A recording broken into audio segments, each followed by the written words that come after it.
राज्य सरकारच्या वतीने घेण्यात येणाऱ्या नीटच्या परीक्षेचा बोगसपणा उघडकीस आलाय।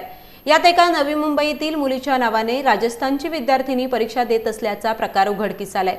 नवी मुंबईतील डी.वाय. पाटील विद्यालयात सुरू असलेल्या नीट परीक्षेत एका विद्यार्थिनीच्या नावाने एका राजस्थानच्या यादव नावाच्या मुलीने परीक्षा देत असल्याची बाब संबंधित परीक्षेच्या सुपरवायझरच्या लक्षात येताच मुलीची चौकशी केली असता संपूर्ण प्रकार उघडकीस आलाय। मुलीला ताब्यात घेतले असून तिने अजून असे प्रकार केले असल्याचा संशय पोलिसांना असून पुढील तपास सुरू आहे।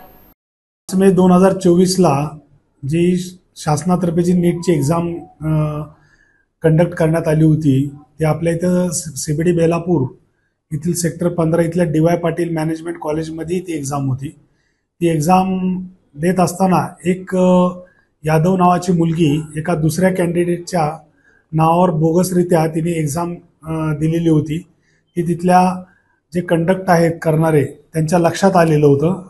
त्यामुळं त्यांनी त्या मुलीला ताब्यात घेऊन थोडी चौकशी केली। त्यास लक्षात आलं की ती एका बोगस कॅन्डिडेट म्हणून एका कॅन्डिडेटच्या नावावर ती बोगस परीक्षा देण्यासाठी तिथे मिळून आलेली होती। तिच्याबाबत डी.वाय. पाटील कॉलेजचे जे